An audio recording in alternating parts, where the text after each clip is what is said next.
So మీరు అంటున్నారు కదా భారతీయ జనతా పార్టీ సెంటిమెంట్ ప్రయోగిస్తుంది, అది దేవుణ్ణి చెప్తుంది, దేశభక్తి భక్తిని పెంచుతుంది అని అంటున్నారు కదా. మరి దాన్ని బ్రేక్ చేయడానికి మీ దగ్గర ఏమన్నా ఆలోచన చేయాలి ఏమైనా ఉందా? అదే చేయాలి.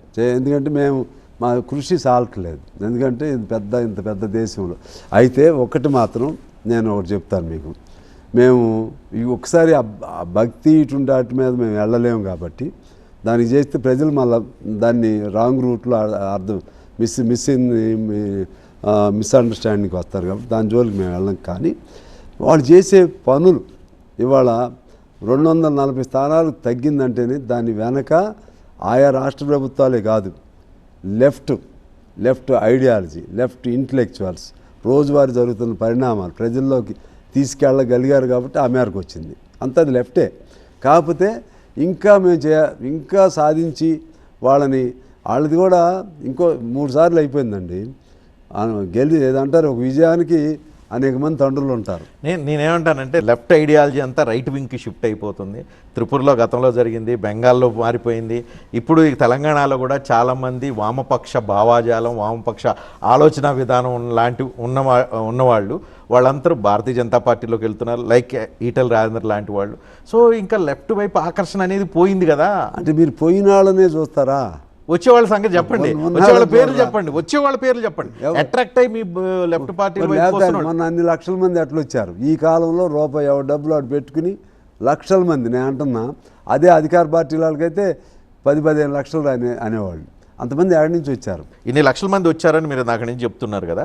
రేపు తెలంగాణ ఎన్నికల్లో మీరు కనీసం ఒక 10 స్థానాలకు ఎగబాకే అవకాశం ఉందా? దీనికి ఒకటే, ఎన్నికలు వచ్చేసరికి ఏంటంటే అసలు మేము ధైర్యంగా ఒక నిర్ణయం అయితే చేయాల్సిన అవసరం ఉంది.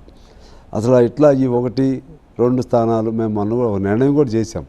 1 స్థానం 2 స్థానాలతో పొత్తులు ఉండవు, 1-2 స్థానాలతో పొత్తులు అయితే ఉండవు. మేము పొలిటికల్ నిర్ణయం కూడా చేసాం. కాకపోతే మంచిగా గౌరవప్రదంగా అప్పుడు ఉమ్మడి రాష్ట్రంలో ఎట్లా ఉందో అట్లా ఉంటేనే పొత్తులు ఉంటాయి. గౌరవప్రదంగా అంటే ఎన్ని? గౌరవప్రదంగా ఉంటే ఉండాలి ఒక 5, 10, 15 మినిమం ఒక 5, ఇంకా అంతకంటే ఎక్కువ అని కూడా అనుకోం. కానీ 5 కంటే తక్కువ అయితే ఉండటానికి వీల్లేదు. అట్లుంటేనే ఉంటుంది. ఎవరికి ఒక్క సిపిఎంకా లేకపోతే సిపిఐకా లేకపోతే సిపిఎం కూడా అట్లాగే ఉండాలి, ఉంటేనే వాళ్ళకి మంచిది. ఇద్దరం కలిస్తేనే ఇంకా బాగుంటుంది.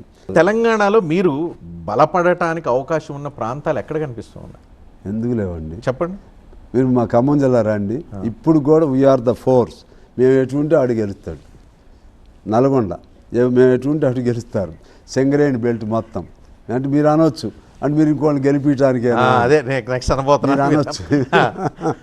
మీరు అనొచ్చు అక్కడ మీరు కాంగ్రెస్ వాళ్ళని గెలిపించడానికో లేకపోతే బీఆర్ఎస్ వాళ్ళని గెలిపించడానికి తప్ప మీరు గెలవడానికి అవకాశం లేదు కదా. అదేనే అనేది, వీళ్ళు మిత్రధర్మం పాటించట్లేదు.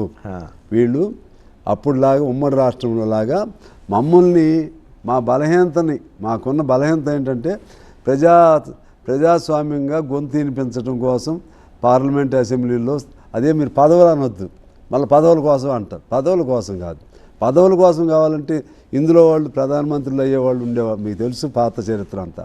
ఈవెన్ కొత్త దానిలో కూడా ఇప్పుడు నేను ఉన్నానండి, సుధాకర్ రెడ్డి గారు మన చనిపోయాడు, మా నారాయణ గారు, మేము ఎవరికంటే తక్కువ చెప్పండి. మేము కావాలంటే పదవులు కావాలంటే పెద్ద పెద్ద పదవులు వస్తాయి. కానీ పాయింట్ అది కాదు. కానీ మా వాయిస్ కూడా లెఫ్ట్ ఉండాలనే దాంతో మా వాళ్ళే ఒప్పుకోవట్లేదు.